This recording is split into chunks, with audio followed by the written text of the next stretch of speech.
नमस्कार दोस्तों, अल्फाजा diary bye DS में आपका स्वागत है। आज की ज्ञानवर्धक कहानियों में अगली कहानी का नाम है कीमती धन। एक शहर में दो सुनार भाई सांझे में दुकान चलाते थे। उनकी सोने चांदी की आभूषणों की दुकान थी। जब वे सोने चांदी की वस्तुओं की खरीदारी के लिए बाहर जाते तो दुकान में ताला लगाना पड़ता था। इस कारण पीछे से कई ग्राहकों को निराश होकर खाली हाथ लौटना पड़ता था।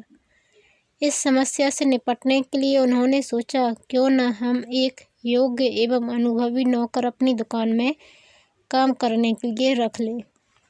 विचार करके उन्होंने एक योग्य, अनुभवी एवं परिश्रमी नौकर की खोज करके उसे अपने यहाँ रख लिया। नरोत्तम पढ़ा लिखा एवं समझदार था। सोने चांदी की दुकान पर काम करने का उसे अनुभव था। दूसरे दिन सुबह ठीक समय पर नौकर नरोत्तम दुकान पर हाजिर हो गया। दोनों भाइयों ने उसे आभूषणों और वस्तुओं के भाव तथा दुकानदारी करने का नजरिया समझा दिया। नरोत्तम तेज बुद्धि का था, इसलिए जल्दी ही सब समझ गया। पहले ही दिन एक कार आकर उनकी दुकान के आगे रुकी। उसमें से एक सेठ बाहर निकला। सेठ ने दुकान में सजी वस्तुओं एवं गहनों को देखा। तभी उसकी नज़र मीने की बारीक कारीगरी वाली चूड़ियों पर पड़ी। सेठ ने नरोत्तम से पूछा, ये चूड़ियाँ कितने की हैं? नरोत्तम ने जवाब दिया, सेठ जी 11,000 रुपये की। सेठ ने नरोत्तम को 10,000 रुपये दिए और कहा, बाकी के 1,000 रुपये मैं अपने नौकर के हाथ भिजवा दूंगा। जल्दबाजी में भूल गया। नरोत्तम ने उस 10,000 रुपये गिने और कहा, ठीक है, भिजवा दीजिए। जैसे ही सेठ कार में बैठकर रवाना हुआ, दोनों भाई नरोत्तम पर चिल्लाने लगे। दुकान में पहला दिन, पहला ग्राहक और 1,000 रुपये का उधार। कौन चुकाएगा सेठ का बकाया धन? तभी नरोत्तम मुस्कुराया और कहने लगा, सेठ जी चुकाएंगे अपना बकाया धन।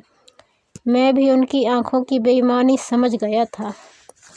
पहला भाई बोला, सेठ जी अब क्यों आएंगे? उन्हें तो आराम से 1,000 की कमाई हो गई। दुकान पर वस्तुएं बेचते बेचते हमारे बाल सफ़ेद हो आए हैं। ऐसे ग्राहक बस धोखा देने ही आते हैं। मैं यह रकम तुम्हारी तनख्वाह से काटूंगा। नरोत्तम बोला, आप काट लीजिएगा, पर सेठ जी जरूर आएंगे।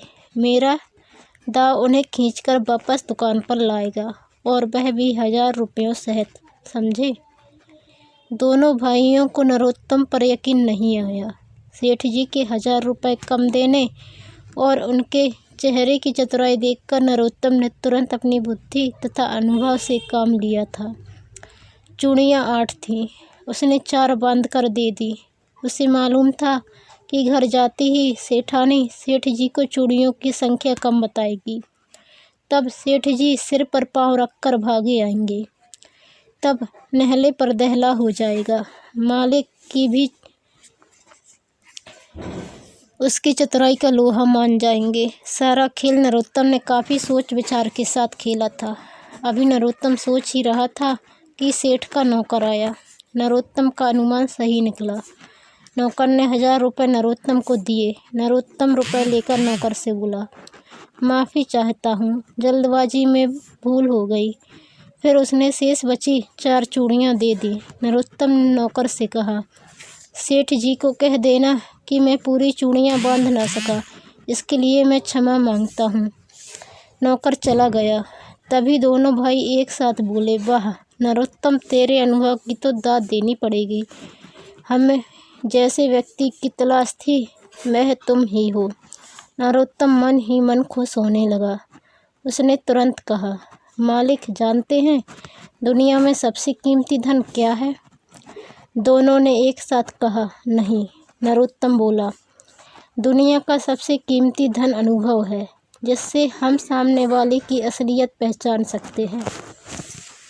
तो इस कहानी से जो सीख मिली है, यदि हम उसे अमल में लाएंगे तो अपने जीवन में किसी भी समस्या का सामना कर सकते हैं। कहानी आपको कैसी लगी कमेंट कर ज़रूर बताएं।